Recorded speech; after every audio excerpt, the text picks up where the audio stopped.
Hey folks! Previously, we revealed Slay, the brand new animation sample project created by Mold 3D Studio, and we're thrilled to share that the complete project is now available to download on the marketplace for free. Explore the comprehensive example to get an in-depth look at their asset workflows and how they've combined performance capture with traditional CG animation work. Are you ready to become a prop star? This month's Marketplace sale features ready-made weapons, fairy tale objects, and more that will help immerse players in your vibrant virtual worlds. Shop Marketplace products at up to 50% off through Friday, September 24th. Fortnite players can now dress in stunning digital versions of Balenciaga silhouettes. Sashay over to the Unreal Engine blog to find out how the pioneering fashion house has created a mind-bending, world-blending transmedia experience, reusing those same Fortnite character models for real-world 3D billboards, traditional promo materials, and more. Epic Online Services, a set of cross-platform services including support for voice chat, anti-cheat, matchmaking, and more, is available for free to help you scale and implement additional functionality into your games more easily. In our latest blog in our series on how to use EOS, learn how to set up an account, access the product settings, and create a client with a client policy, all at dev.epicgames.com/news. Chinese studio Game Science talks about how Unreal Engine 5 features like Nanite and Lumen not only bolster the look of Black Myth Wukong, but share how those tools have improved their workflow. Head to the blog to learn more about this and influences on the Journey to the West inspired title. The next episode of The Pulse, Real-Time Animation Unlocking Story and Style, will feature animation industry experts from Animation World Network, DNEG Animation, Braun Digital, and Chromosphere discussing how real-time pipelines have unlocked better storytelling in their own projects. Register now for the panel discussion on Wednesday, September 29th. And now to give a shout out to this week's top karma earners, many thanks to Clockwork Ocean, Shadow River, Every Nun, Zombie2, Powell, Andre Despinot, Pokanick99, Narham95, Mighty Enigma, and Aussie Burger. Parkouring over to our community spotlights, Greylock Studios' Severed Steel is a single-player FPS featuring a fluid stunt system, destructible voxel environments, loads of bullet time, and a mighty one-armed protagonist. Chain together wall runs, dives, flips, and slides to take every last enemy down. Snag Severed Steel on Steam today.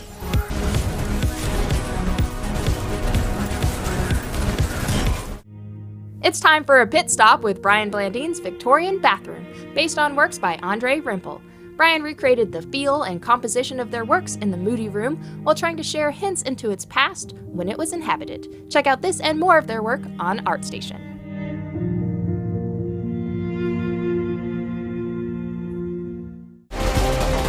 Take up your controllers and hop into Frogsong Studios D-Corp, a crazy couch co-op tower defense for up to 4 players. Play as a team of cute, customizable robots, manage turret maintenance, and harvest natural resources while evading attacks from alien cacti. Download D-Corp on Steam.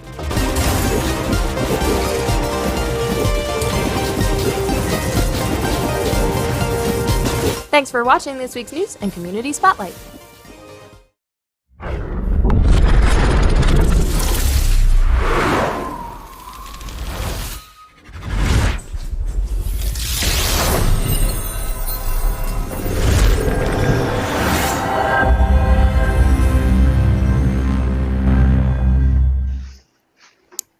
Hi, and welcome to Inside Unreal, a weekly show where we learn, explore, and celebrate everything Unreal. I'm your host, Amanda Shade, Community Manager here at Epic, and we're really excited to introduce Intel. We're going to be talking about their Graphics Performance Analyzers toolset, which is the idea there is it can help you perform low-level analysis of your game's rendering performance, pinpoint performance bottlenecks, and debug custom changes in UI's rendering pipeline. So to help with all of that, because that's certainly not coming from me, we have Pamela, their software technical consulting engineer for Intel GPA.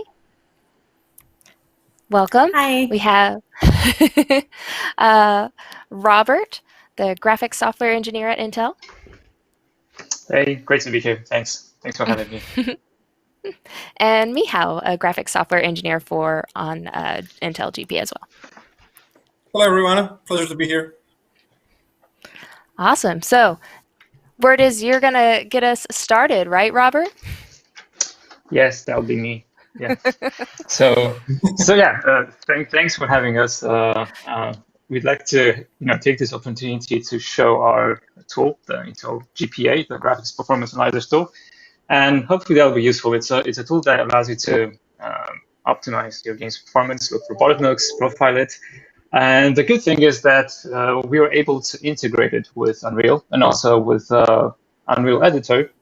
So, hopefully it's a very streamlined, easy way to start looking at your game's performance. And this is what we'll be showing. I'm Robert Kaviak. I work as a graphics software engineer here at Intel.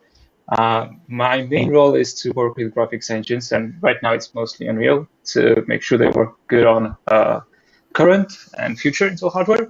And I also integrate new features into engines. Like an example could be the up-and-coming solution like CSS, which is an AI-based sampling solution, and that's something that we'll be integrating into future into engines. So that's the kind of work I do.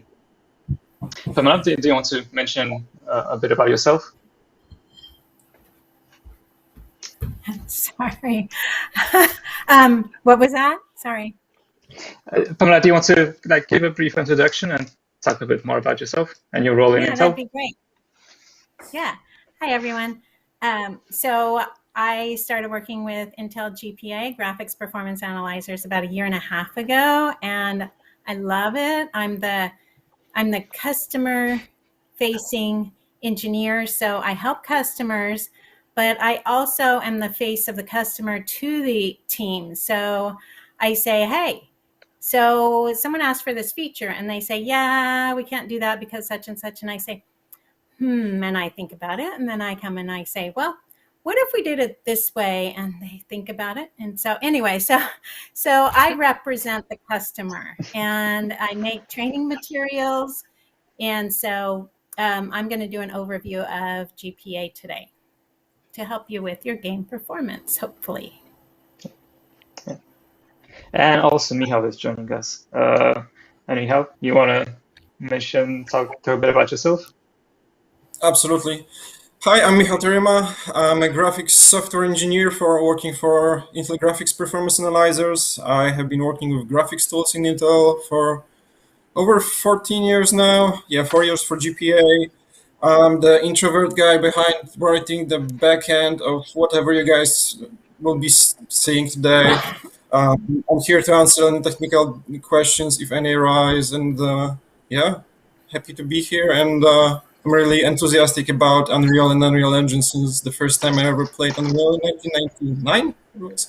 Anyways, back to you, Robert. Thank you. Yeah, thanks. And Michal is, the guy behind it. I'm the user, and I'll be giving this kind of user perspective of GPA. So what is GPA? So it stands for Graphics Performance Analyzers, and that kind of gives away its purpose. It's a tool that you use for analyzing a game's performance or any other real-time rendering application. We use it for mainly two purposes. One is finding bottlenecks in your game or your engine, and also identifying any potential functional issues like corruptions, problems like that. And it's important in the sense that when you look at your game's performance, you want to focus on the issues that have the biggest impact on performance, so the bottlenecks. And this tool is just for that. It allows you to quickly analyze the stream, analyze all of the API calls that you use, and do a low-level performance analysis of your game. It's actually, first of all, it's a free tool, so it's free for everyone to download and use.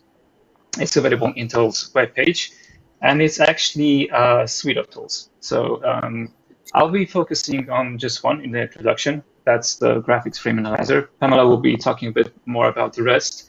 And Graphics Frame Analyzer is the tool that I've integrated into Unreal. So that's the reason I'll be focusing on this one. So maybe I'll just jump into it. The Graphics Frame Analyzer, the way that GPA in general works is that when you have your game running, it allows to intercept all of the calls that the game sends to the GPU, and just capture it as a stream of API calls. And if you're running, for example, a DX12 game, it will register all of the DX12 calls along with the underlying resources. you can save it to a file that has multiple frames, and then you can use this tool, Graphics Frame Analyzer, to do offline analysis, to dig into the details of this kind of stream. So it allows to replay a capture of a 3D rendering stream. And in the stream, you can see all of the draw calls with additional metrics that allow you to understand why some calls are taking so long, what is the execution time, what is the bottleneck for that call. Also, for each call, you have all of the underlying resources, so things like shaders, textures, buffers. It's all viewable within this tool. And you're not only limited to viewing it. So the cool thing about GPA is that once you capture this kind of trace, you can start doing experiments. So for example, you can modify a shader to see how the change will impact the visual output and also the performance, or you can do experiments if you suspect that there's something wrong. If the performance is affected by the texture sizes, you can change, do an experiment to change the texture sizes and see if that removes the bottleneck. And the cool thing is that you can do all of that without the need to recompile the game. So you just capture the stream and you can experiment with the stream. And once you're done prototyping, you can do those changes in the game and compile it. It supports all of the standard APIs like Vulkan, D3D12, D3D11, Metal. So it will work with most of the engines. So the view that I showed, it allows you to analyze a frame, but the thing is that it's not only limited to a single frame. So this kind of capture allows you to view multiple frames in a stream.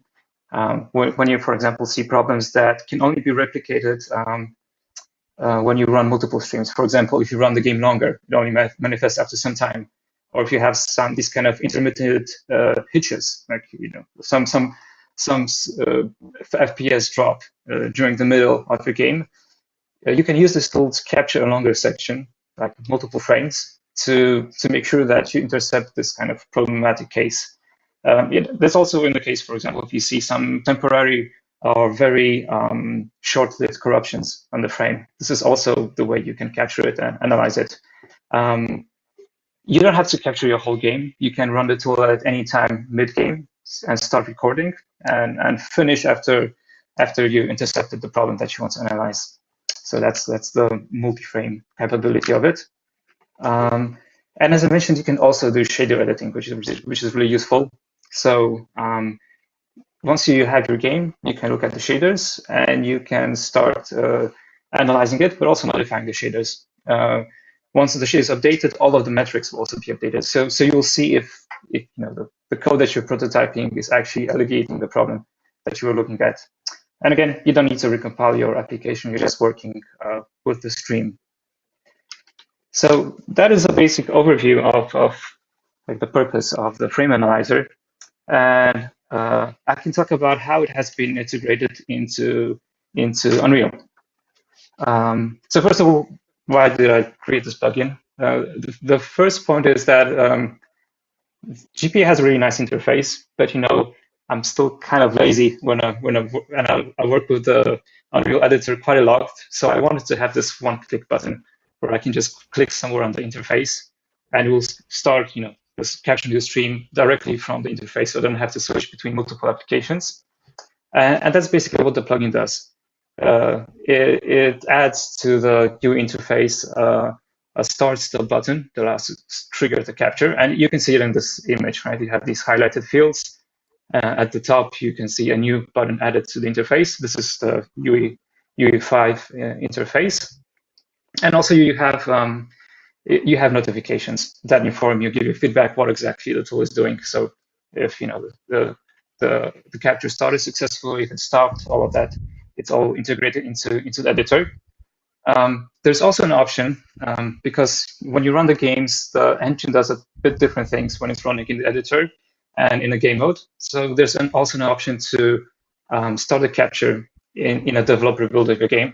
So you can use the console for that. And the other benefit of having it as a plugin is that if you have multiple projects, you can change the GPA settings for each project individually.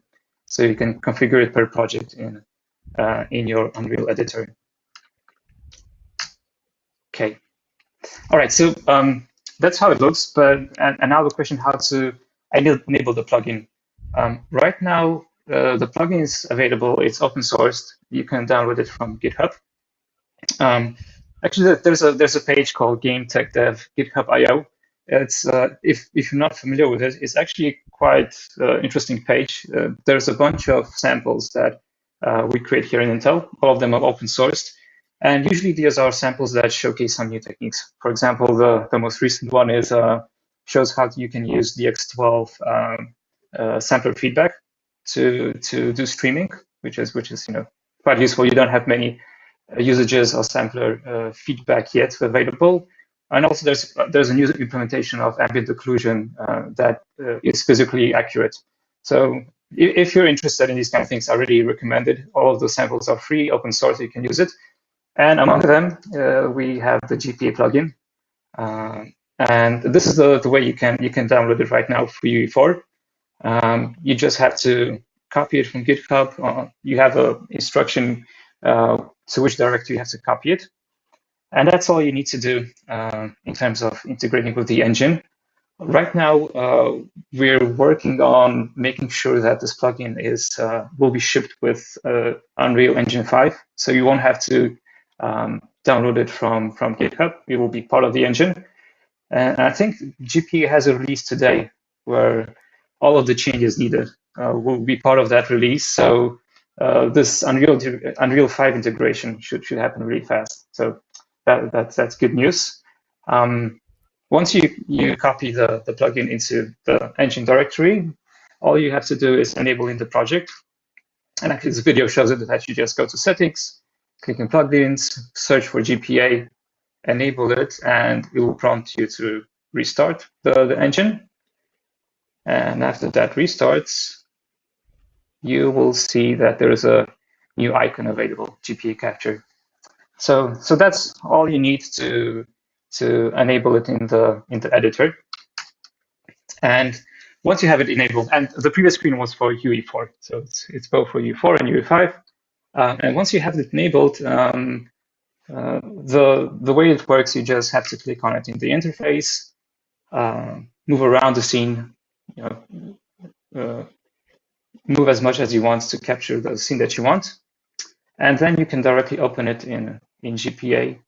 It will take a second, and you have a frame view, and you can then jump directly into the analysis. So that's the whole purpose, to have it as streamlined as possible. Just a single click in the interface, and be able to open it directly for analysis. So that's how it works. You can also, as I mentioned, once you build a game, and it's a developer build of a game, you can trigger the capture, the start and the stop from the console. So once you're in a game, you can start the capture, perform all the operations you need, like go into a section where you see a performance drop or something that's not correct, and after you capture that, go type in stop, and that will capture a stream that you can start analyzing. So, and that's basically it. That's how you interface with the editor to run GPA. Oops, sorry guys. And so right now I can jump into the UI itself, unless, I don't know, Magda, if there's any questions that you receive. I'm going to pause at this point. They were wondering, I mean, maybe we'll get to this, but they're very specifically around like multiplayer. They're asking if the tools run on the server or the client or both, and how do you make the most of that? So the tool runs on the local machine where you're running the game, and the way it works is that you have the game running on your computer, and it allows to capture the calls that go between the game to the graphics driver. So it's somewhere in the middle between the game and the graphics driver. So it has to run on the same machine where you're running the game. And this way, so it's a local capture from your machine. Okay, great. Yeah. So can I jump in? Yeah. Sure. I just want to say, Go. yeah, I just wanted to say it's great having Robert working with us because he's not even on the Graphics Performance Analyzers team, but I work closely with him because he does research into graphics and what can make games faster and better. And so it's really cool that we have these other engineers at Intel who are working on games and on making graphics better. And Miko, he's he's on the GPA team. He's a major graphics expert on our team. And so I just want to say that it's great we have all these engineers working together because then, keeping in touch and knowing the latest trends. So thank you, Robert, for doing this because we didn't ask him to create that plugin, but he just said, hey, how about if we do this thing? So yeah. Yeah. Thank you. Thank you. Thank you. I appreciate that. Yeah. I mean, it's kind of, GPA is a tool that I use daily, so I'll do anything to make my life easier. So this kind of plugin it was something that, it's really helpful for me. And I hope that other people can benefit because, I see how it improved my daily workflow. But anyway, jumping back into the presentation, this is the interface of GPA. It might look a bit busy at the beginning, but there are like three major parts. One is the timeline that shows you all of the operations, the draw calls that are executed on the GPU. Then you have on the left side this list of API calls. So if you're familiar with the X12, you'll notice that these are basically the X12 calls that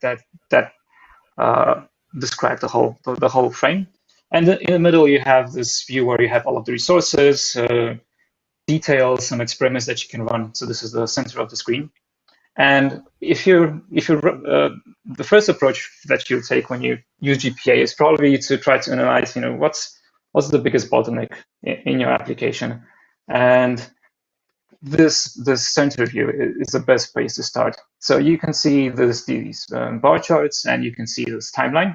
The numbers show the draw calls, and the columns they indicate the time, how long it takes to render this call. So the wider and the taller the column, the longer it takes to execute. And for example, you have a metric that describes how long it takes to render a call. If I click on it, you'll get information that it takes 0.8 milliseconds to render this, execute this call.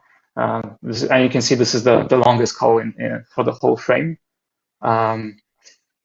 If you're looking at specifically trying to identify like categories of calls and what's happening, you have this bar on the side where you can see which of the calls are draw calls. So usually rendering vertices or pixels.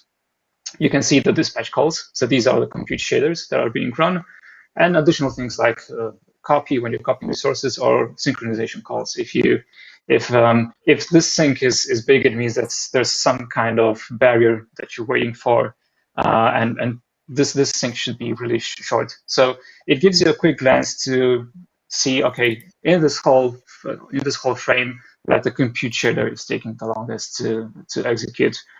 And when I zoom in here, there's a cool thing is that Unreal Engine has these debug markers where all of the calls are grouped into these sections. Like, for example, here we have non-shadowed lights and tile deferred lighting. So this is the information we get from the engine, and GPA is able to understand it and create this hierarchy of calls. So it's not just random calls.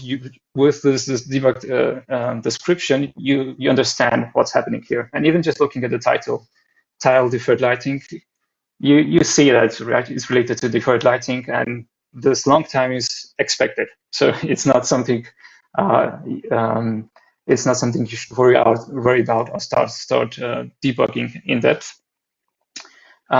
So this is the view. There's a couple of interesting ways you can look at it. For example, now we have the GPU duration time.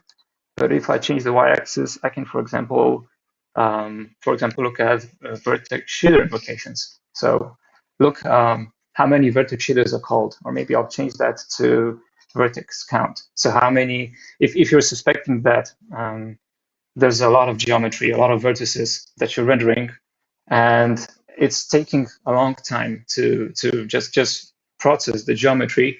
This would be a good way to start isolating and checking which call is generating the most vertices. So you can click on this one and start the analysis of this draw call. If you're looking at the pixel shader, you can, for example, look how many pixels you're rendering, and this you can see these bars are the highest. So, and this basically matches to the texture size. So we're just rendering it to a 2K texture. So you can, if this is the bottleneck in your application, you can start, for example, reducing the texture size, or maybe doing something like using Unreal's TAAU solution that is able to upscale the texture at the end of the pipeline.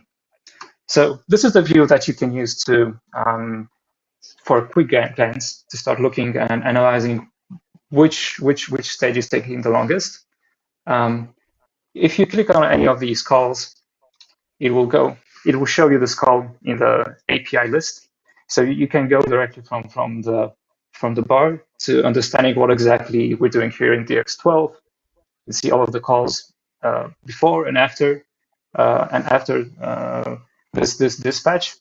You can also, if you know what you're looking for example, I know I want to look at TA, I can just filter it out here in the API bar and jump directly to it.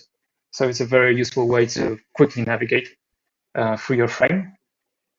And so let's say you want to go to the most expensive call, deferred lighting. In this view, you have all of the resources that are used for this call. You have all of the input textures that you're using. You have the shader. This is the assembled format of the shader. And you can see all of the resources that the shader is using. So this is a constant buffer where you can go into these constants, modify it, and check if it's functionally correct. Like, for example, a lot of people do custom changes in the engine. Like they add effects, they modify something in the pipeline. So this can also be used to verify that the integration of your feature into the engine is correct. And it's a quick way to walk around the rendering pipeline and see if your inputs are matching the outputs that you expect on the GPU. Other things is that the input textures, you can go to any of these textures, and you can also double click on it. And this will bring you to a view where you have the history of this resource. So, okay, this is a G buffer. So it's used here as an output, but you can look at different stages where it's used. And let me go back to it. Double click it. You can see that earlier it's used as an input, right? So right now we're in a stage where we're using this texture for lighting. But for example, you can imagine a situation where there's something missing, like assets are missing, or there are corruptions. So you can go through the history of this resource and go to a moment where it's used. And for example, in this case, I went all the way to the base pass where the geometry is being rendered to this frame. And you can see that, maybe I'll go a bit later, so it's more interesting. Okay, this one is more interesting. This is what's being rendered, and you can hide everything that's been rendered, and you can see that in this moment, we're just rendering this small decal, and you can look at the name of the event. It's called metal box, which matches. Which matches what we see on the screen. And the spin color indicates that this is something new that has been updated in the buffer. So when you look at the original scene, how much we've rendered so far, this pink indicates, okay, this is the draw call that renders this metal box. And this way you can step through the history and check every detail of the scene to see that, if everything is okay, and you can see corruptions at which stage they occur. So this allows you to view these assets. Maybe I'll jump here.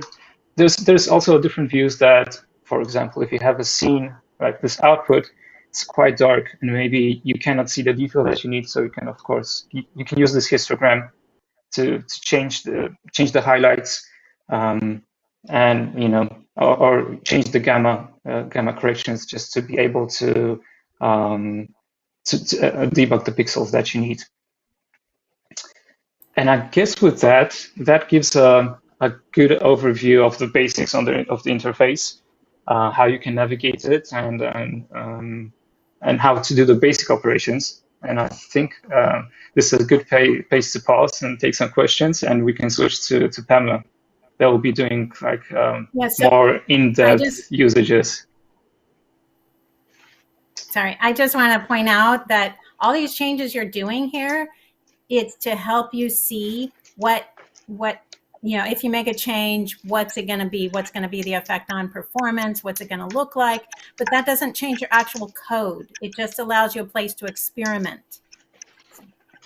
Yeah, so you're just editing. If you do any edits here, you're just updating this trace, right? There's just a trace from the application. If you do any prototyping here, you have to go back to your application and do that.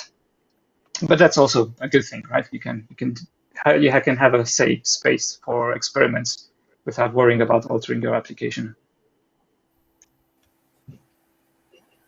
It's worth mentioning that when you modify a pixel shader for any shader modifications, you can see not only the performance difference, but also you can see how the change would affect your final visual, your render target. So a lot of great tools for the game developers to experiment with the workloads and make the best out of it. Yeah, and as I mentioned, I'm basically a user. I'm not a developer, GPA UI user, and it's very useful in my daily work. Where whether it's analyzing the performance or integrating some new features in the engine. Usually, when you're working with the GPU, it's kind of a black box. Like you see the debug code in the engine, and then it just goes to the GPU, and you see the output, and you don't have all of the intermediate stages. So with tools like GPA, you can see exactly what's happening in every stage of the rendering pipeline. And for me, it's indispensable. It's not possible to do any integration work without this kind of tool.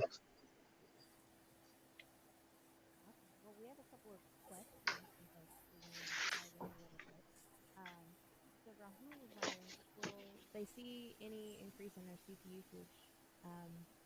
usage while running it? I can't hear. Sorry, Amanda. You're really. Oh, can you really Sorry about that. So from Rahul was wondering, will it increase CPU usage while it's running, or does it affect the local performance of the scene at all, or your computer? So yeah, so the way it works is that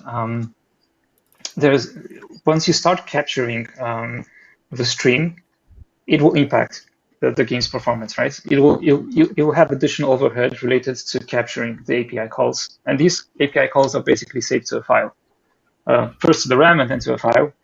But then you can replay it, and that's how it works. You have this capture and you replay it, and it's a replay. It runs again on your GPU, so you're kind of running the content again. Just isolated, for example, to this frame, and you're running it again on your GPU. The thing is that if the game has any dependencies between the CPU and the GPU performance, if you're using this tool, Pamela will be talking another one, this tool focuses on the GPU performance. So you can see like all of these are 3D rendering calls. They don't record things, for example, related to the AI that's run on the CPU, or some physics effects, or logic that's running on the CPU. So this is only the 3D calls. And there's a separate tool that allows to capture both the CPU and the GPU traces to do this kind of profiling. This is just it's focused on the GPU work. Got it. Okay. And that helps answer another question that they had. So it is all GPU based. Perfect. Yeah. And the logic behind that is just to give Steve one more update on it. Unreal has its own tool, Insights, which is quite good for that, right? It's a very good tool, and it already provides these kinds of metrics. So like initially, I was thinking about this tool to integrate with the engine because that's something that Insights doesn't have. So it's a complementary tool to Insights. Perfect. Well, with that, I think we can jump into Pamela's section, and then we'll resume questions after that segment. Cool, thank you. All right. Thanks, Robert. Okay, so this is what Robert covered. This is graphics frame analyzer, and those are the areas on it. So moving on. So instruction processing and game profiling. Sounds pretty dry, huh? But back up. But honestly, it's so much more exciting to look at a profiling tool after you understand what it's telling you, because there's, EU active, EU stall. What the heck does that mean? So next slide, please. All right. So I'm going to go over some thread processing, how things process through the EU, the execution units. So that's really low level, but really it'll be a pretty quick overview, and I'll have pictures so you'll understand, and maybe you already do, but if you don't, it'll really help understand the terms of what GPA is showing us. And then I'm going to take those terms and show you some use cases where you can see, oh, if it says, thread occupancy is low, but stall rate is also low. What does that mean? What do I do? So that should be super helpful. And then we're going to look at a workflow. We have these tools. Robert talked about one of them. I'll talk about a couple of others. And how you should use them, what should you use first, and it can vary, but we'll talk about that. And then graphics trace analyzer, I'll take you through a little use case for that. That's the trace analyzer. It compares GPU and CPU. It shows the calls from the CPU into the GPU, or the GPU driver, and then to the GPU. And you can see that visually, so that can be really helpful to see if you have, is there a gap in GPU where it's not doing anything, and so could you offload some stuff from the CPU maybe? So we'll look at graphics trace analyzer, and then I'll give you a peek at our command line tool, which is available as a separate download, and you never have to use it, but it can be really useful if you want to maybe automate some testing, or write a little script to run GPA through this command line tool and set some alarms for when your frame rate goes too low or whatever. So I'll show you a peek of that, and then leave you with some resources, how to get GPA. By the way, GPA is free. So it's completely free, and it's even freer than all the free tools at Intel, all the other ones, because those other ones, you have to enter your name and your email, and for GPA, you don't. So it's all secret, except for we do collect some Google Docs stuff. You'll see in the EULA, the end user license agreement, that we collect some Google Docs stuff, but that's nothing. It's only so we know how many people are using which platform. So how many people are still using Windows 7? Because we're, as of today, Robert said we're releasing today. It's in a few hours. We're going to have our quarterly release. So we're not going to support Windows 7 anymore because we don't have many users using it, and we have a ton of users using other Windows. Okay, so next slide, please. So thread processing. How does it work, and why should you care? Next slide. Okay, so here's the chip on the left. That's our codename Tiger Lake. You may have heard of it. It's the XELP. I'm just using this as a excuse me. I'm just using this as a reference. It works pretty much the same in most chips, but in the Tiger Lake, there's up to 96 EUs, 96 execution units. So we're going to look into the execution unit. Sorry. And see how threads process through that. So next slide. Next slide. Okay.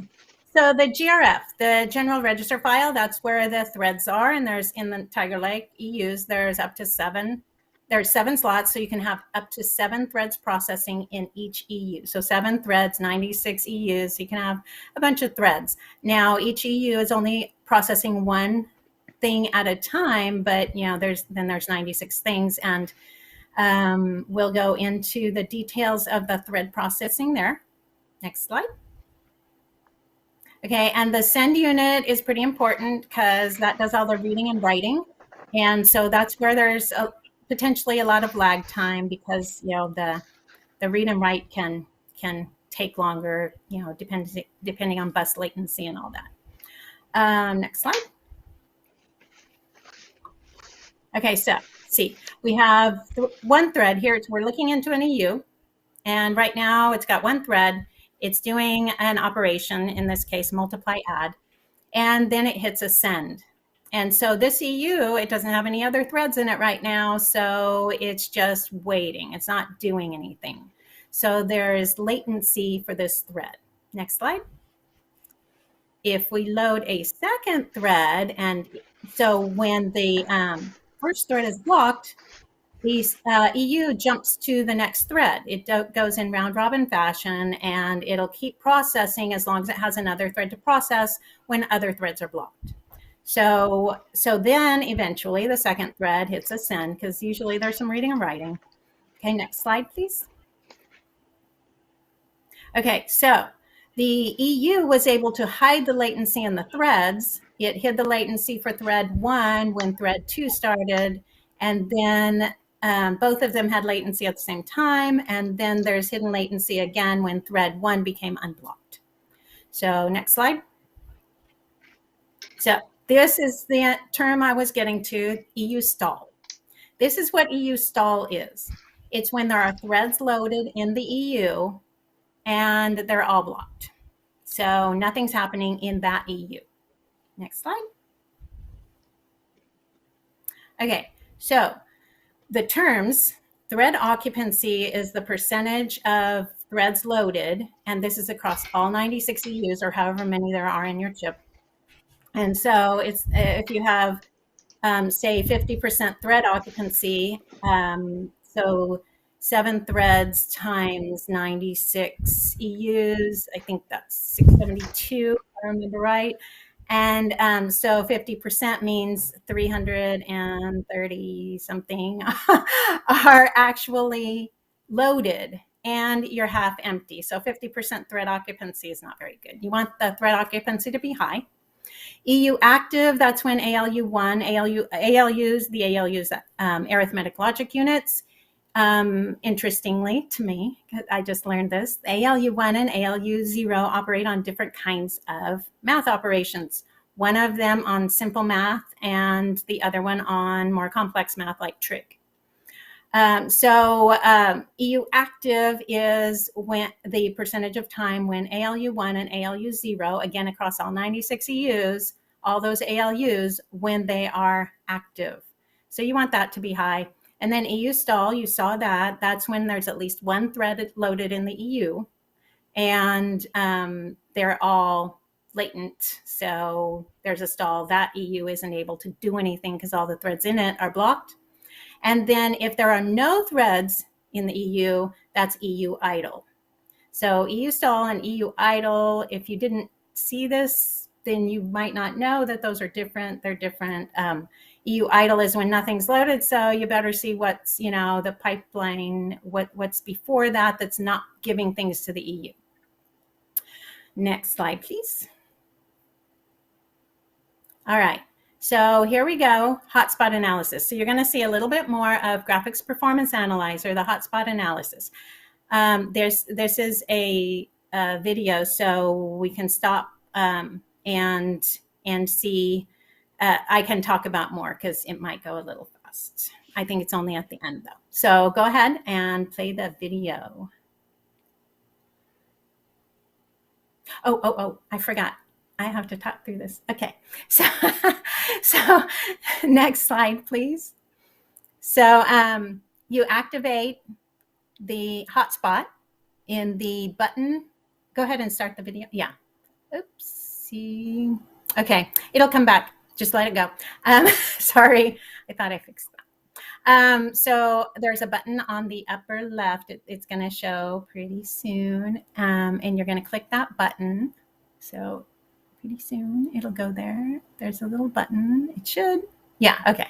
There. Click that button and you'll get into hotspot mode. Okay. So once you're in hotspot mode, you can see the activity up there. And then on the left, you can see the calls. So thread dispatch. And on the right, oh, stop, please. Let's pause there. Pause the video. Okay. So see on the right, in the right panel, in the upper part, there's different colors. On thread dispatch, that means that's the bottleneck. And then there's orange, means if you fix the red and the red turns green, then those orange ones will be your next bottlenecks. The green ones are all good. So those are the pipeline states. And right now, thread dispatch in this particular example is not so good. So then you'll see the metric. Oh, when you click on the thread dispatch, the bottleneck, you'll see these metrics. And so you'll see, what's happening there in the metrics. And then at the bottom, the bottleneck part, you see a hint as to what we think might be the issue and how you can make the frame rate better if you pay attention to the thread dispatch bottleneck. All righty, continue.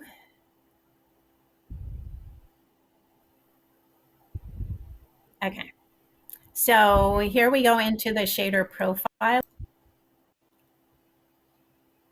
and turn it on with that button there. We can actually drill down into the assembly code, and then you can set duration or execution count.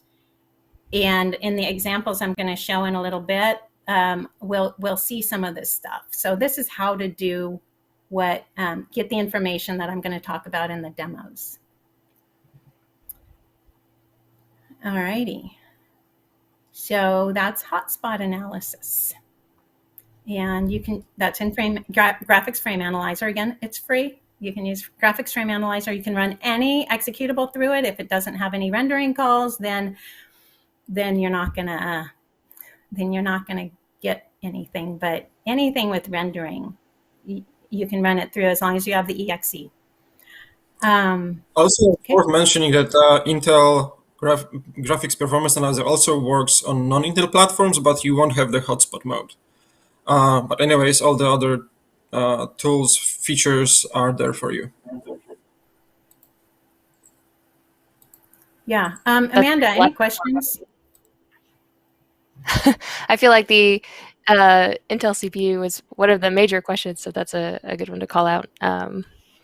But not on these parts specifically. We have a few, but we can keep going for now. Okay. Yeah, that was, low-level detail. So, folks might not have looked at that before. Okay. Yeah, and just these metrics are available because if you run it on Intel, you have these hardware metrics that give you detailed information about the use state, occupancy. So that's why you need to run it on Intel, because you get these additional hardware metrics that GPA can understand and can visualize and show where is the potential hotspot. Yeah, you can run it on other chips, but we can't get the hardware counters in GPA for other chips. So yeah. So, all right. Anything else? Okay. Next slide. Oh. I said we could just keep moving. Sorry. Okay. Oh, playing the video again. Go to the next slide, please.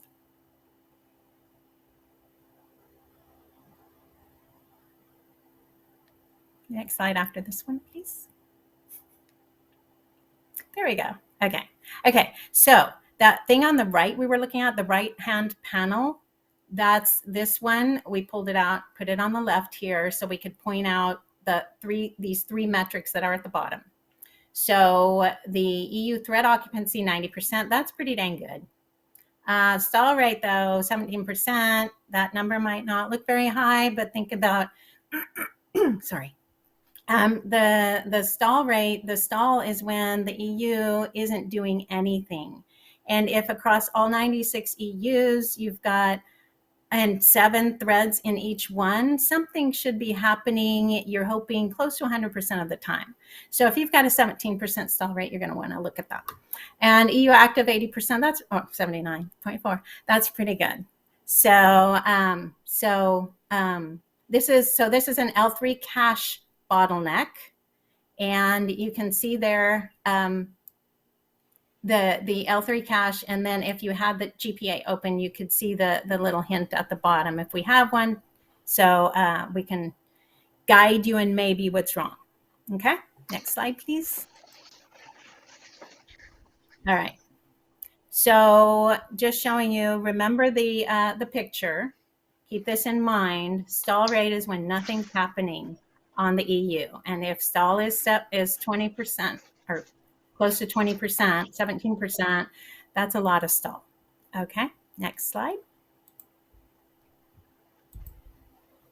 Okay, so let's look at the shader, because we have high thread occupancy, so lots of threads are loaded, but we've got a lot of stall, so things aren't happening. So with high stall rate, chances are it's the async commands, the send, that's causing the issue. So we have potentially send that has long latency.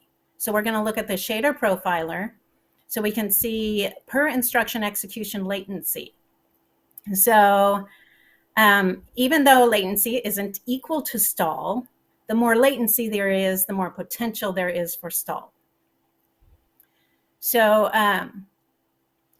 when dealing with an EU stall bottleneck, Shader Profiler gives a good approximation of what instructions most likely cause the stall.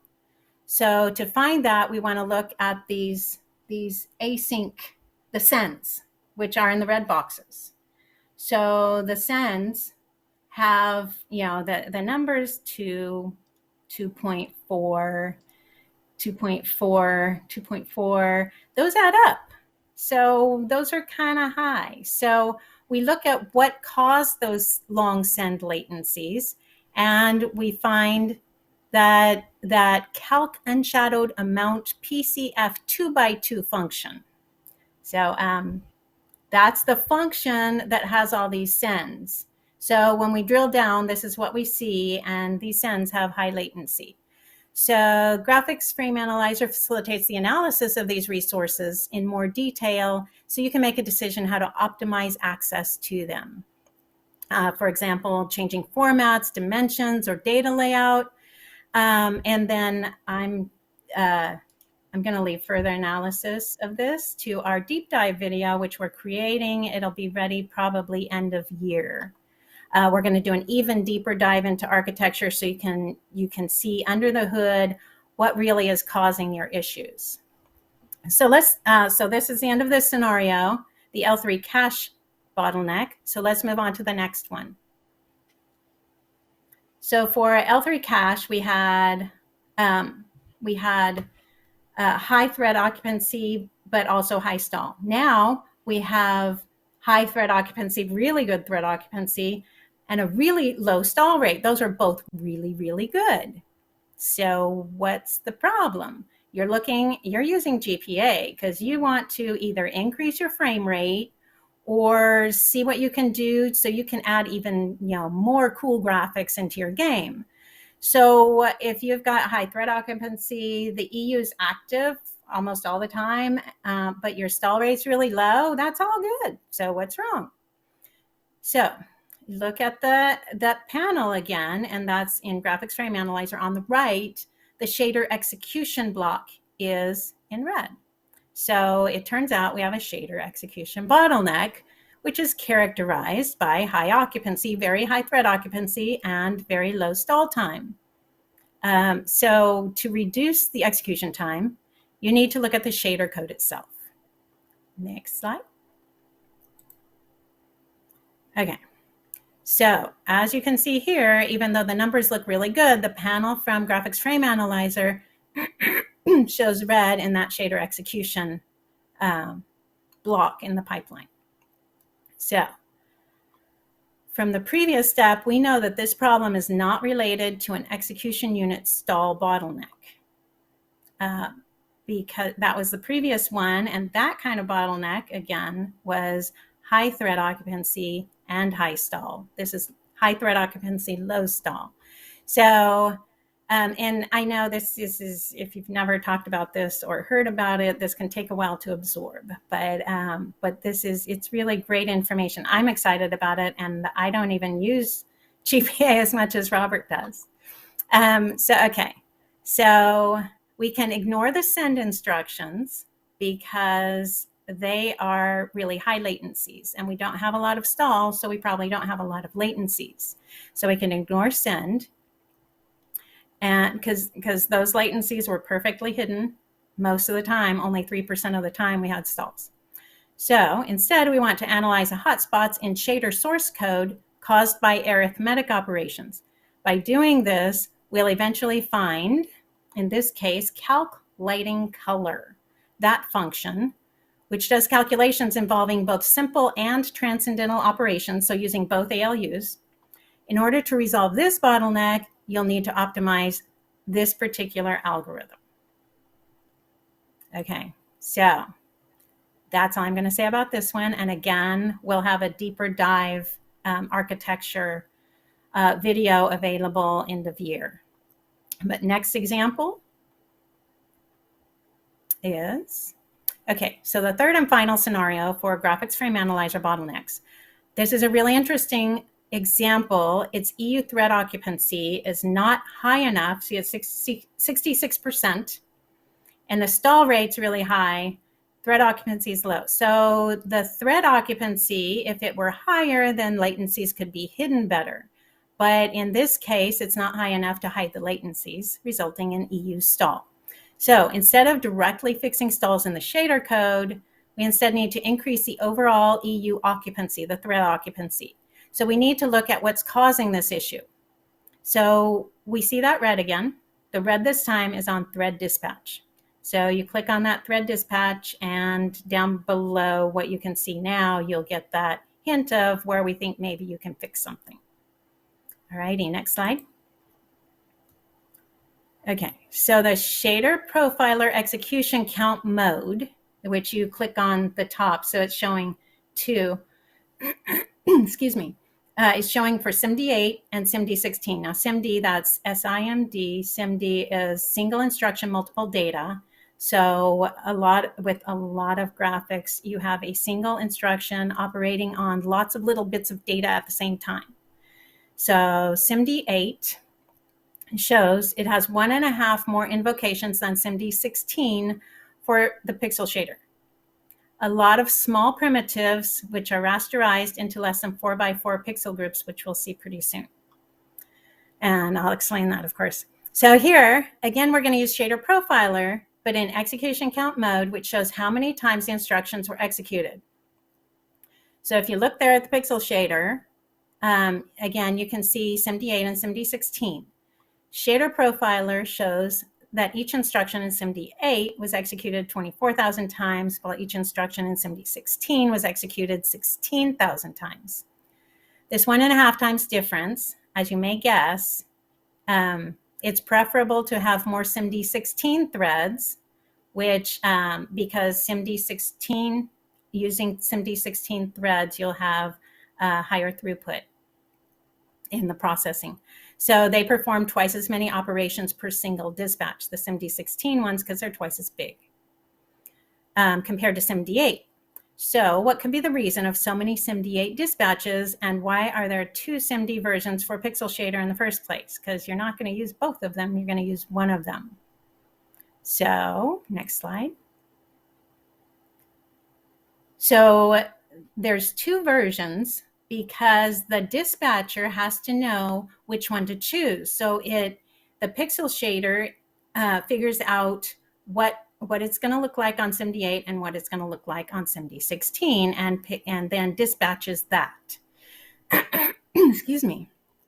So looking at the geometry for these calls, you can see that it's rather fine-grained. I don't know if you can see, but there's a lot of stuff going on there. So next slide.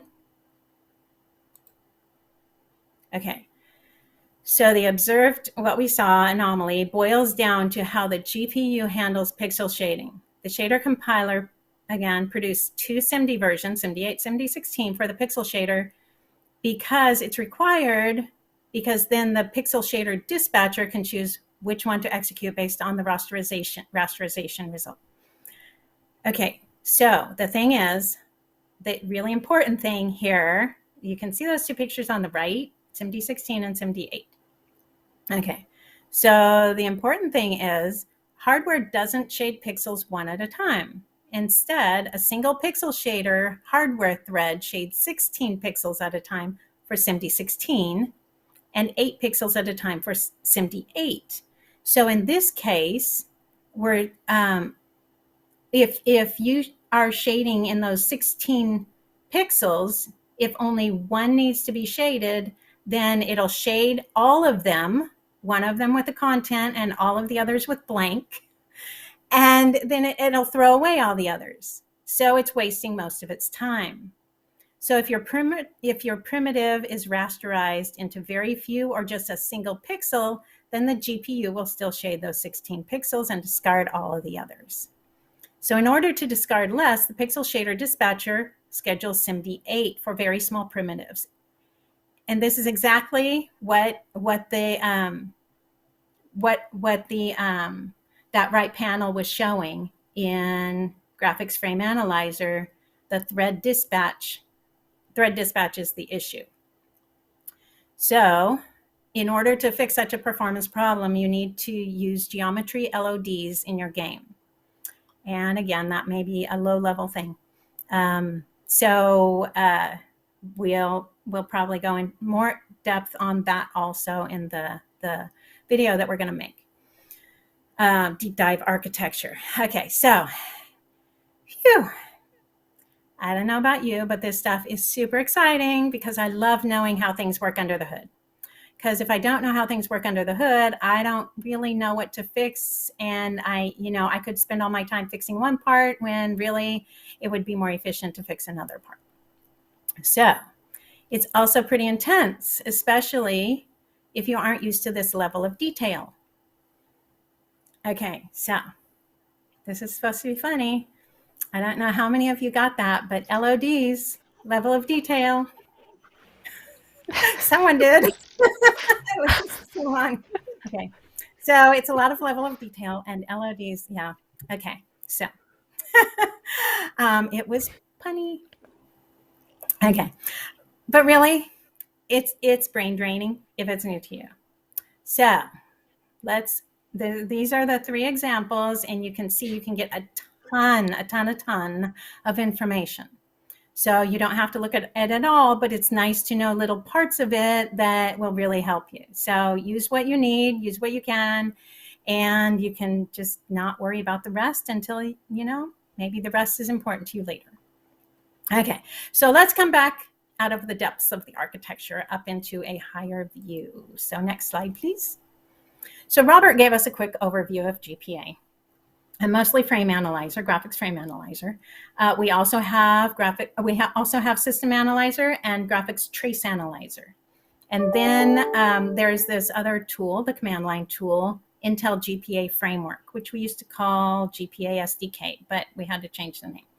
So it's our framework, that's the command line tool, and that's basically the back end to Frame Analyzer, Graphics Frame Analyzer. And if you have any questions about framework, Michał is the ultimate expert on that. Okay, so yes. Question, comment? I think that was just Rube noise. All right. Okay, so now let's look at a high level of Intel GPA tool suite and how to use the tools in conjunction to most easily drill down to the causes of your bottlenecks. So Robert showed you going from Unreal Engine. You can also create frame captures and stream captures and trace captures, which I'll go over in a minute, from GPA itself. So you can use it by itself. Okay, next slide. All right, so now we're going to go into that high level of GPA, and we're going to look at workflow. Next slide. Okay, so this slide's a little busy, but you can see on the left-hand side, this is System Analyzer. You're going to run some executable, usually a game, but anything with real-time rendering. You can run that through System Analyzer. System Analyzer is our real-time tool where you can watch the data go by as you're playing the game, real time. And we even have a pause feature. So if you saw something really interesting, you can pause it and it will have captured the last several seconds, depending on where you could set it to a certain number of seconds, whatever you prefer, like 10 seconds. And then when you hit pause, it will look at that 10 seconds of data and you can analyze that. And then you can unpause and you can continue playing and see what happens. With this, you can find an interesting spot that you want to look at. Maybe performance went way down somewhere. So you can then do a capture, and you can capture right from System Analyzer. You can capture a stream and then look at that in Graphics Frame Analyzer. You can capture a trace and look at that in Graphics Trace Analyzer. Again, Graphics Trace Analyzer shows the CPU and the GPU, so you can see what's happening between them at the same time. It captures several seconds. You can set that to, the default is 5 seconds. If you have a really fast machine, you don't want to capture 5 seconds because that's a lot of frames. And it'll take a long time to open that capture. On my husband's machine, that gets 2,000 frames per second most of the time because he's a photographer and he needs that for Photoshop. I can't capture more than 2 or 3 seconds because then it takes forever to open. But on my machine, I'm slower. It's slower, so I can get 5 seconds without a problem and open it. Okay, so after you look at System Analyzer, so you don't have to start with System Analyzer, but it can be a good thing if you don't know where to look in your game. You just want to look at the overall thing. You look at System Analyzer and see if there's a spot you want to look at.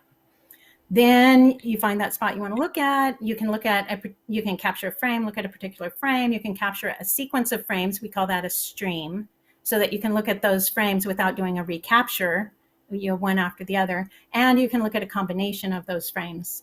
So combine all the metrics and see what's happening in that area.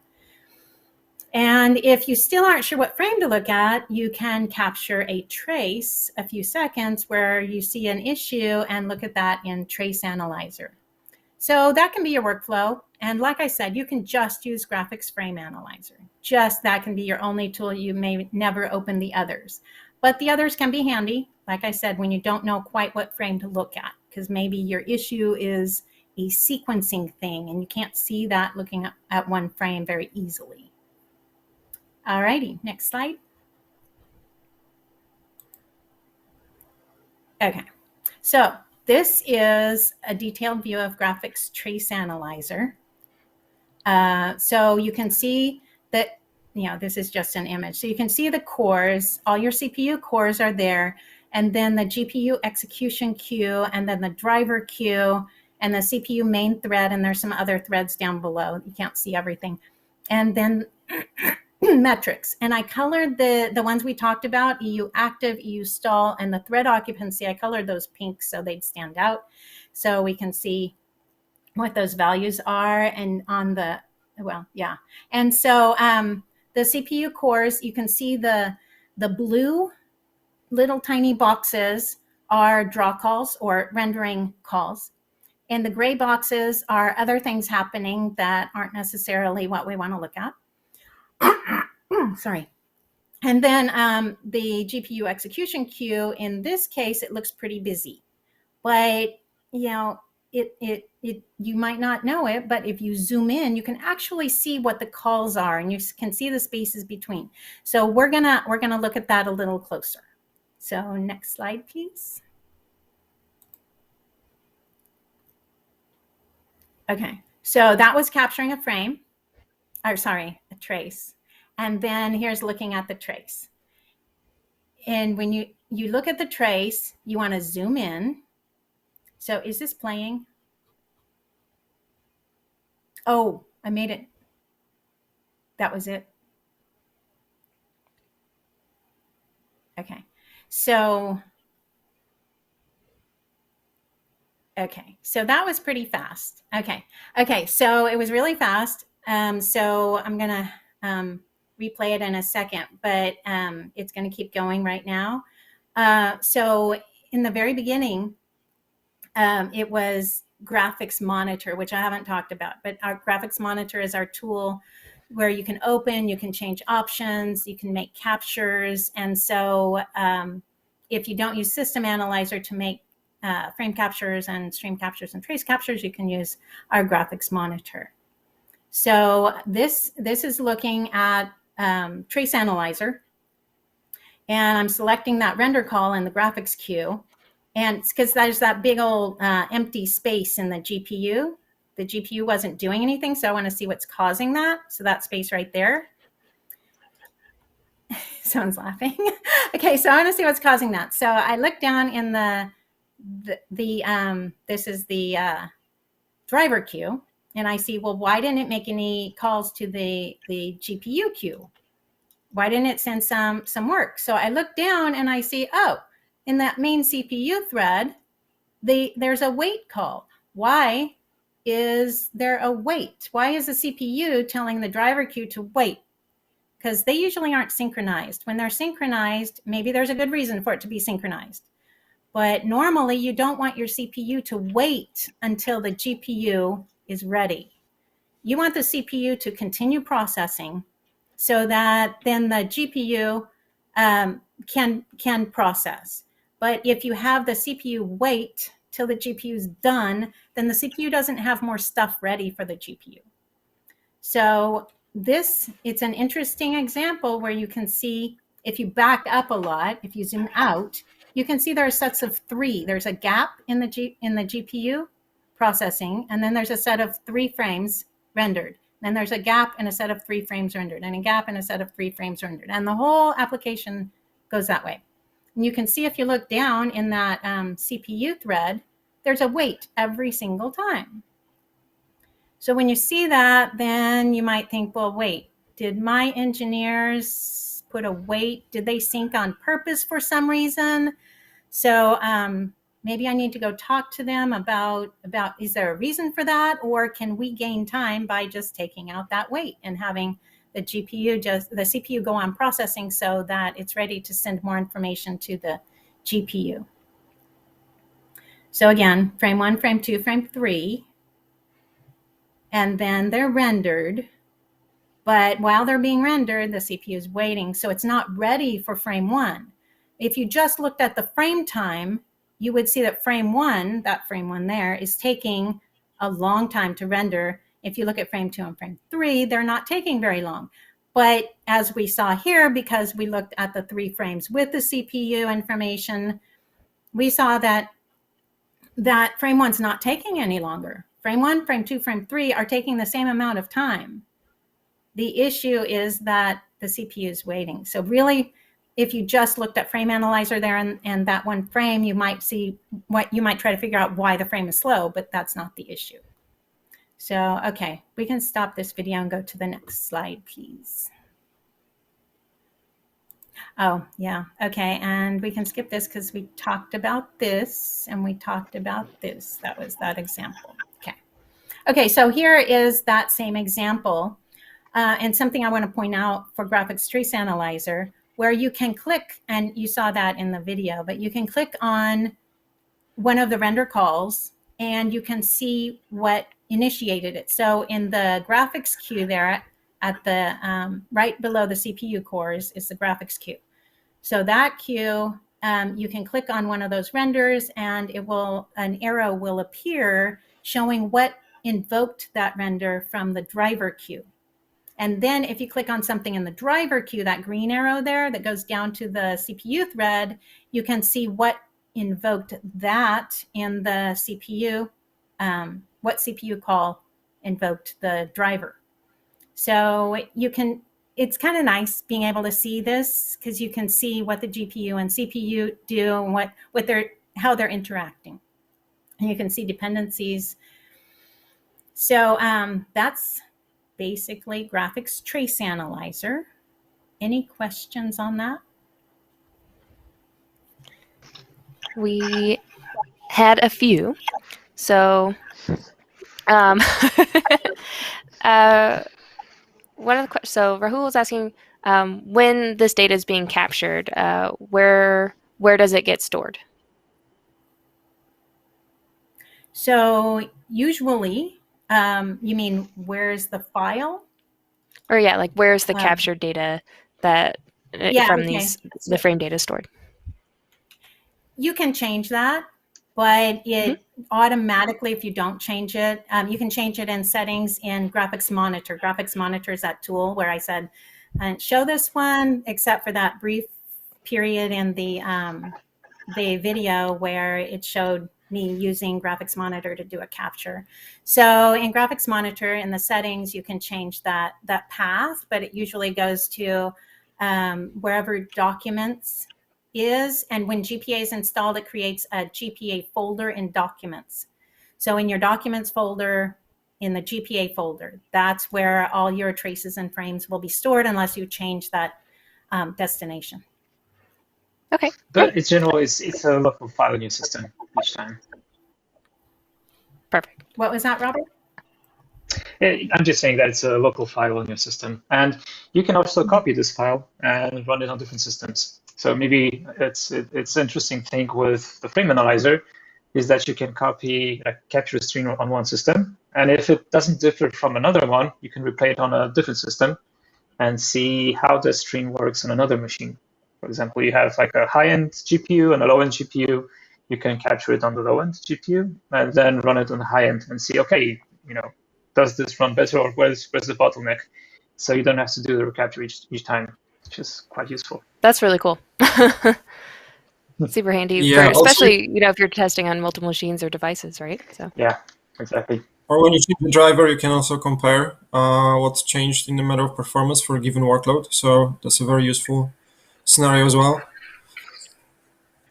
That's a great call out. Yeah. So nice. Yeah. So there's in Graphics Frame Analyzer, when it's capturing the calls more or less, and Mikhail can correct me if I'm wrong here. It's capturing the calls, and so that's what it stores in the file. And so you can take that file and run it on a different machine, and those calls will actually run. Sorry. Those calls will run on that other machine. One more time. That's if we're talking about streams, yes, we're collecting, GPA generally collects all the API calls along with the data that's needed to fully play them back. So that's a fully active workload that can be analyzed and played back. When we're talking about traces is just the data that you can analyze. You cannot, make the same workload run elsewhere. Got it. Yeah. So Thanks for the clarification.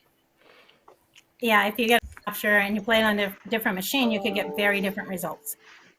Play it on a different machine where the GPUs are very different, it might not work. It might not open. But in Trace Analyzer, it actually, if you play it on a different machine, it'll be exactly the same because it doesn't work the same. It doesn't just capture the calls and replay them. Awesome. Thank you. All right. NPKNT was wondering if the kind of processor that they have matters when it comes to like 32 or 64-bit when using either SIMD8 or SIMD16 threads. Mikhail, I'm not sure if I'm capable of answering that question right now. I just want to say that GPA framework, GPA and GPA framework, at least for the stream capture, we are only supporting 64-bit applications. So you need 64-bit processor anyways. Yeah, and the SIMD8 is dependent on your GPU, right? So it's kind of it's how the work is assigned to the GPU. So it's a SIMD16 or 18, the thing that Kamala was showing with the thread occupancy on the execution units on the GPU. That's all rated to the GPU. Okay, cool. Tomo Prime was wondering, so when you're talking about EU active, stall, and thread occupancy, and those are there target or ideal numbers that they should be trying to hit? You showed a few examples. Is there a goal with those? Well, I'm going to answer and then hand it off to Robert and Mikhail if see if they have different answers. But what I would say is if you're achieving a frame rate that's good enough, it doesn't matter. But if you but keep in mind, if you're creating a game and you want people to be able to use it on other platforms, you could be achieving a great frame rate on your dev box, but it might not run so well on a different one. We actually had a gaming company that produced a game. It was a AAA gaming company, and they, developed their game and it ran great on other processors. And so one of our engineers took the game and ran it on an Intel processor, and it had stuttering. And so he looked into it with GPA and found the cause of the stuttering, and then he contacted the developers, and they didn't even know. They didn't know it was stuttering because they didn't use Intel integrated processor without a discrete processor. And, they didn't think gamers would do that. But, some gamers don't have the money for the high-end machines. So, or maybe they're out of town and they want to run their game on a different machine. So,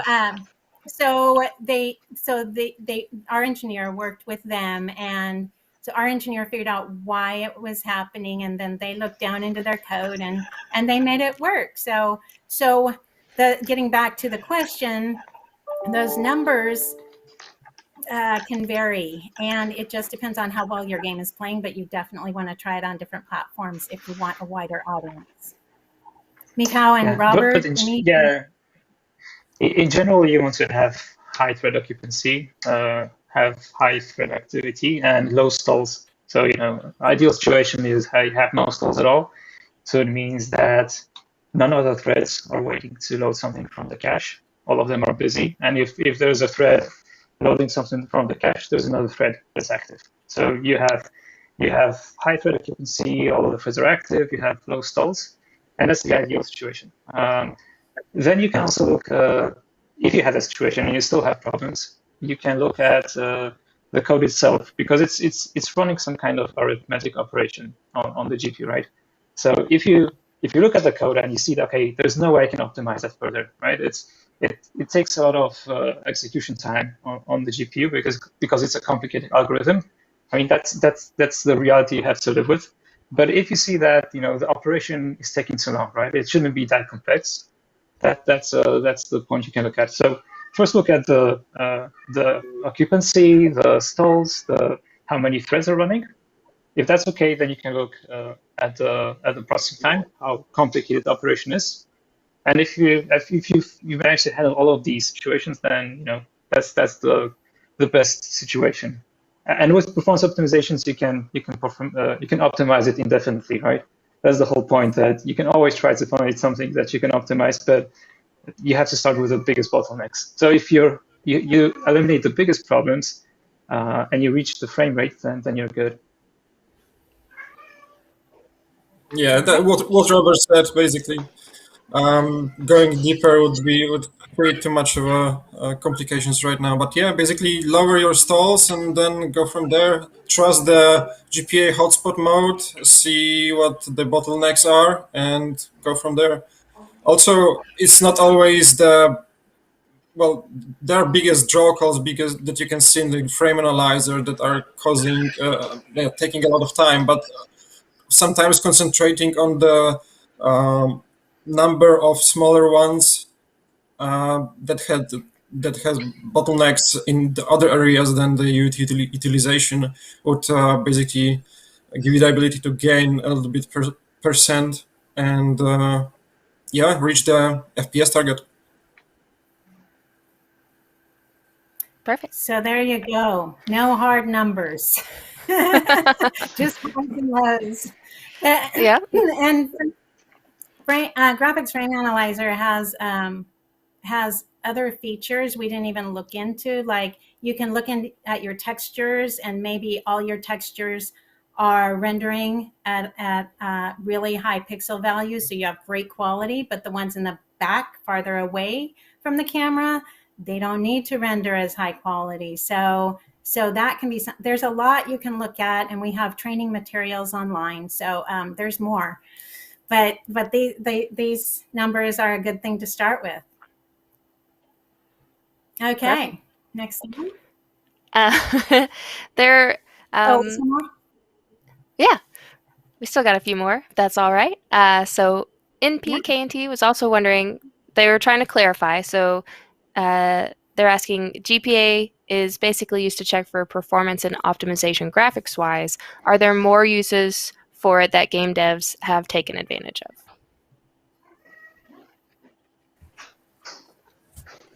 So basically, so this is when you start using GPA from Analyzer, there's a lot of features around that we didn't have time to present today. But basically, you can take a look and see what kind of basically look into the resources that are used during the frame. You can take a look at capture the workload, capture the stream, analyze each frame in separation. And basically, it's mainly for the graphics, for the performance optimizations, but you can take a look at the nitty-gritty details of what for example, Unreal Engine is doing in the background, and how changing settings in the Unreal Engine itself on the higher level, how it reflects on the level of what's going on on the GPU. I don't know, it excites me, but maybe I'm weird. Also, but when you're operating with the stream, there's something that there's a suite of the suite that we call graphics performance analyzer framework. If you're not afraid of writing code and basically using command line tools, that's a very complex set of libraries and tools that allows you to see everything, analyze every single API call, every single texture that goes into the GPU, look into the shaders, textures on your own, in your own code, or however you like it. You can also write something that we call layers, which are basically very similar to the Vulkan layers, if you know Vulkan layers. But and you have the graphics performance analyzer injection engine all for yourself. So you can inject into your game and perform live changes in the separate library that you keep completely separate from your game dev environment. Whatever you would like to do, it's all for you. Yeah, and maybe I'll also take a stab on this question. So, like in general, most of the things are related to graphics. Like the analyzer is related to graphics. The trace analyzer. So, what Palma showed you, where you had the threads on the CPU and the GPU. That's more useful if you want to have like general performance. So you want to see, for example, if the physics engine, if it's running on the GPU or the CPU, and if it's running on the CPU, if it's, for example, stalling, preparing the work for the GPU. Or how many threads you have in the engine, and if there's something blocking the thread that's preparing the work for the GPU. So in general, it's all related to graphics, but you can use it also for, depending on how the engine works and how your game works. If you're using the CPU for physics, you can also do analysis of that. So to some degrees, also all other areas of the game can be analyzed. Thank you. Yeah, and we're actually adding OpenGL hooks and OpenCL. So OpenCL and Graphics Trace Analyzer. And so we're going to be a little more broad-based, but those we've got just a little bit of that now. So there will be more as our discrete GPUs grow. I don't Awesome. know if you know, but we have started a discrete GPU line. So we have our first discrete GPU out. So can be competing a little bit with others. It will be out. Still a couple months ahead of us, but yeah, it will be out. No. DG1's out. I've got it. Okay. I bought. Yeah, you're right. I'm looking already at the next step, as always. The next one will be much better. DG2, which is what? Alchemist? I think it's called Alchemist. But anyway, so Yeah. So, and it was announced publicly, so I'm not telling a secret I shouldn't. Secrets Like, here have on to be Inside careful. Unreal. Yeah, don't tell anyone. Yeah. Okay. Any other questions? Yeah, so Dartwaiter 7 was wondering if it's possible to change the shader code inside GPA. So if you're developing a shader, can you iterate right there inside of GPA? Yes, you can change the code there. And again, Robert was kind of showing that and talking about it. And that changing the code allows you to see what the performance differences are and see how that changes your view, your rendering. And but it doesn't change your code. So any changes you made in there, you'll have to go make in your own code, but it allows you an experimentation place. And then, Anyhow, correct me if I'm wrong, but it's only Intel, right? You can only do that on Intel platforms. I don't think that's well. If you're modifying HLSL shader code, that's Yes. going through the native D3D compiler, so it should work on the third party as well. Although, Okay. that's my understanding right now. Yeah, there's some limitations to the shader modification, like you cannot attach additional textures or buffers that are not already attached to the modified shader. But besides that, yeah, you can basically modify the code there and see the results basically live. How it changes the visuals, how it changes the performance of the protocol that you're trying to modify shader for. Yeah. okay. Yeah, it's pretty cool. You change the code and then you'll see the spinny wheel and it's saying, calculating data because it's rerunning the draw calls. So you can actually see your performance change. That's great. Let's see. We've got a couple more. They're asking if you could clarify sort of the use of GPA when it comes to not just EU active, but also E10 transistors? I don't. Or if they're know. interchangeable? This is any of you? That's a term I didn't come across, E10 transistors. I mean, no, I don't think, I don't think any of our tools can go to like transistor level activity. It's more like logical units like you use and all of that. So yeah, and I don't think anyone could. I don't know. I could analyze anything at that low level. So EU logic is low enough for me. All right. Yeah, I mean, sorry. Let's see. Wampa's wondering, so what are the top 2 to 3 things you would say like indie game developers could do using GPA to improve their games? If they're generally working blueprints or, trying to get started with marketplace assets, like where are some of the key hotspots you see indie developers getting the most gains? So Robert, Like you're an the example, most experienced user. Yeah, I mean, an example that I know is a practical example is that if you see that entering the scene, you have a lag or some kind of performance drop, or you see that if you look at some assets, it's causing the performance drop. That's the moment that you can start recording the stream and just play through what you do and when you see the performance drop. And then, once you have the frame where you see the performance drop, you can look into the details. And it might turn out that, for example, you have a huge texture somewhere there, right? And it's not needed, or you have a very complex shader. And maybe you shouldn't have that many shader invocations, right? Maybe you can redesign the scene so that the shader is only called for the objects in the front of the scene, right? And all the ones in the background can have a simpler shader or have that shader removed altogether. So that would be this kind of way of running the frame analyzer, the capture, checking where you have a performance hit, and then seeing what's happening in that frame and how can you check it. And usually that's just basically disabling something in the engine, like having a lower quality asset, having a simpler shader. But GPA will allow you to find that part, right? Show you which call is taking very long.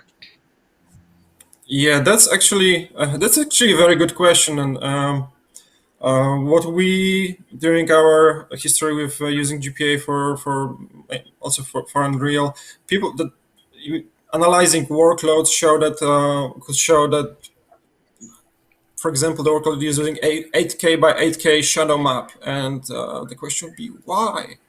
And basically changing it can give you the insight that, okay, maybe this 8K by 8K shadow map is not the best idea, or that when you take a look at the chart on the left side of the frame analyzer, it's grouped by Unreal Engine provides the debug grouping, and basically you can try to map it with the features that you enabled or what that are enabled in the Unreal Engine. And when someone writes their game into the Unreal Engine and basically to enables all the checkboxes, and you can see that maybe that's not a bad idea. That's not the best idea, and you can actually see in the bar chart how much time each of those features take.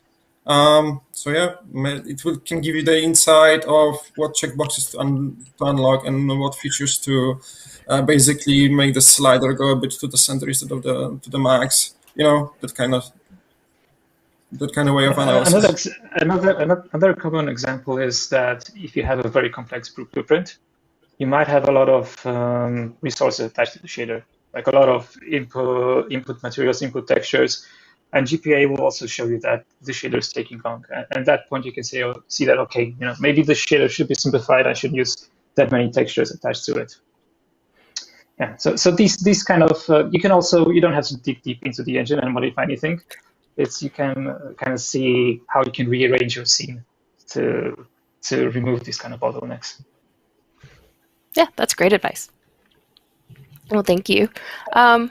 Where can they go to get more resources? I know we mentioned the downloader for the tools themselves. Are there learning materials and things that they can go dig into as well? Yes, I'm going to show that in 3 slides if we have time. Ooh, yeah. We can go for it. We can end now, but I really want to show framework, what Miha was talking about, where you can dig into everything and see everything. That's our command line tool. So can we do that first? Sure. Okay, next slide. Okay, so this is GPA framework.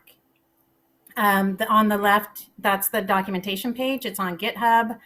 Our team made this amazing system. All of the other products, their documentation, and even our GUI tool documentation, it's done in this other system where we have to update everything manually.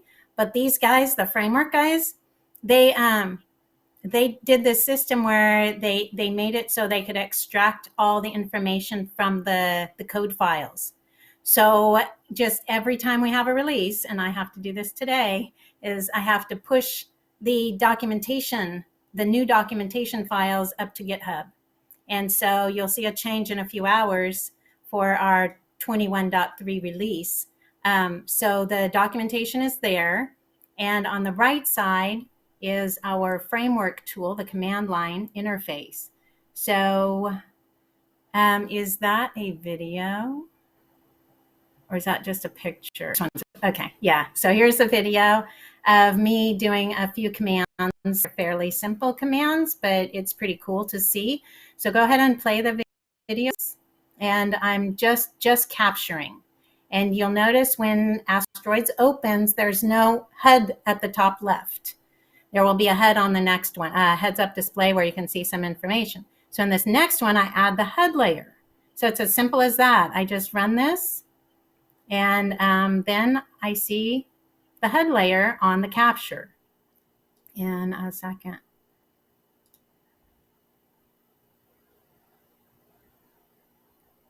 Okay, there it goes. So then that added the HUD layer. And I did this on my 4K machine, so the asteroids didn't open quite right. Okay, and then you can turn deferred capture on where it doesn't start capturing immediately. See the off word? And I just hit L to make it on, and I hit L again to turn it off, and that was my capture. And I can capture as many things as I want if I don't run out of memory.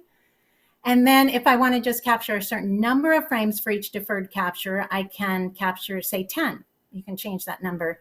And then every time I hit L, it's going to start capturing, and then it's going to turn off after 10 frames. Then I can hit L, and it starts capturing, turns off after 10 frames. So those are a few of our commands. So that was just really quick, and it doesn't show a lot of in-depth, but if you want to get started, this is great. And just a hint to, yeah, I had difficulties presenting. That's why I'm not presenting my own stuff, so I can't really show it. But if you open up where the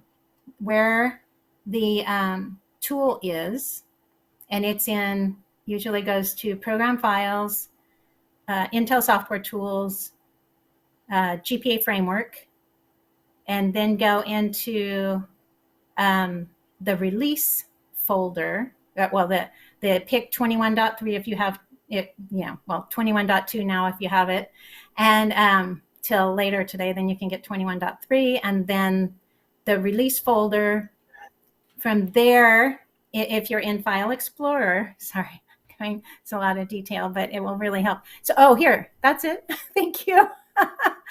So if you go into here and you're in File Explorer, that Windows File Explorer tool, you're here, you're actually here in this folder, but you go up into that box at the top, you click into it, and you type CMD and hit enter. It will automatically open up the command line. And maybe you guys do this all the time. I don't. So I just learned this recently. It'll open up the command line in this folder. Otherwise, you can just open up the command line and go to that folder.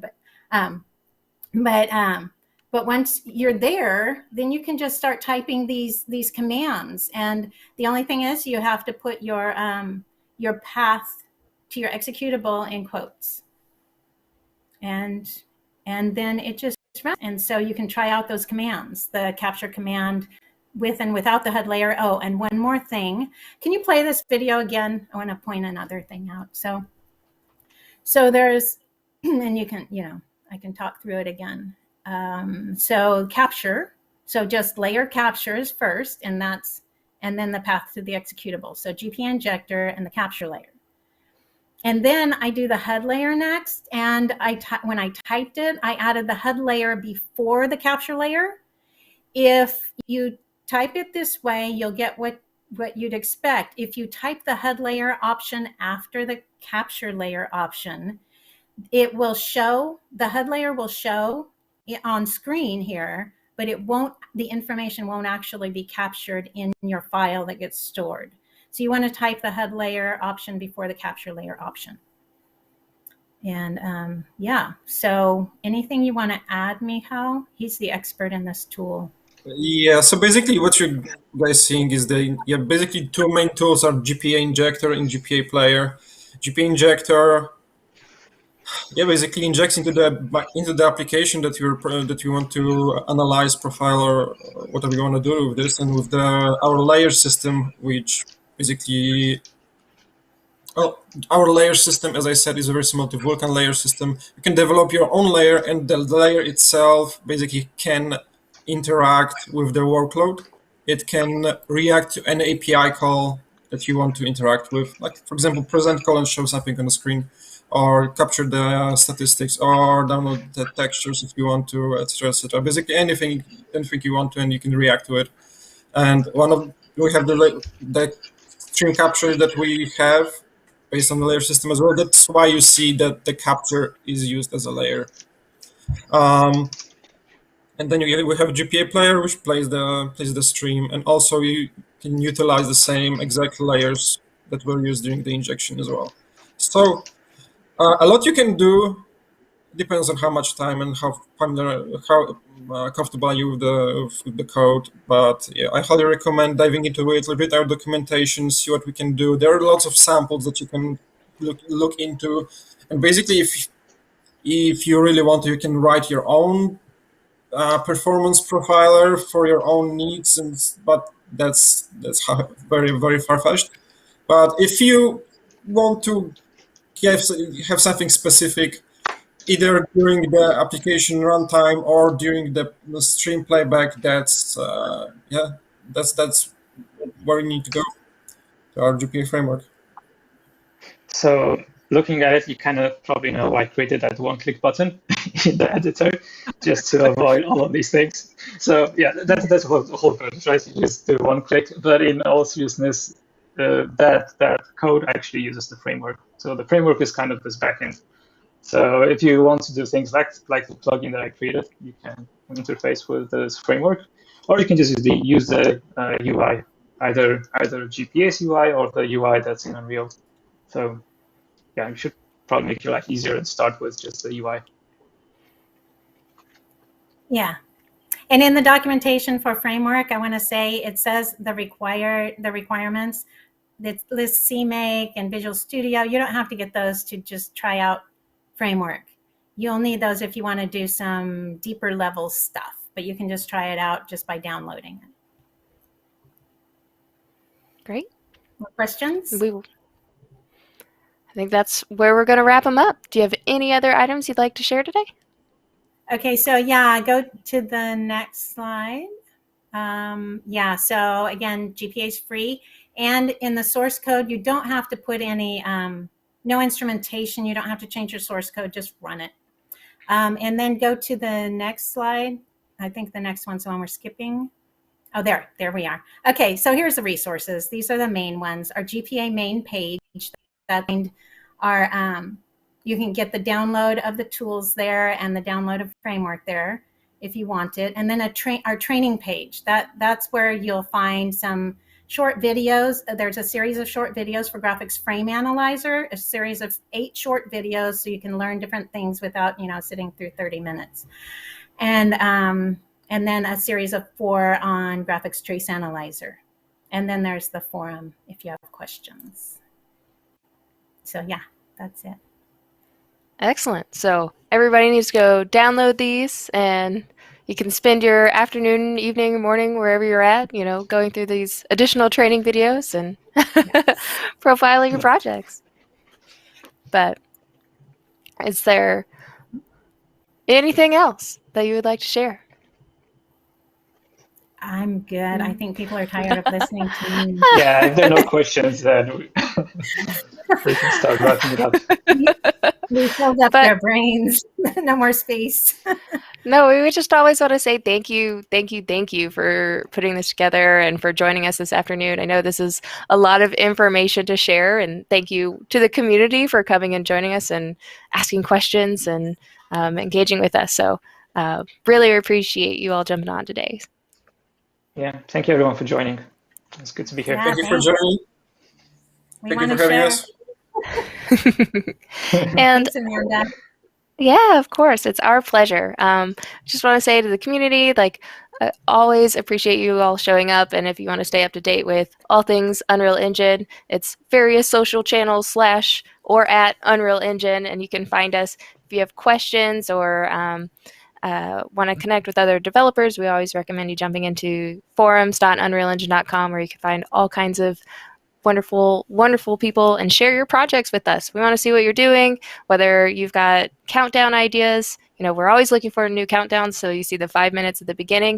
If you take 30 minutes of development footage and condense it down to 5 minutes, send us an email at community@unrealengine.com, and we can coordinate with you and see if we can get those up on the screen. And yeah, stay tuned to the show.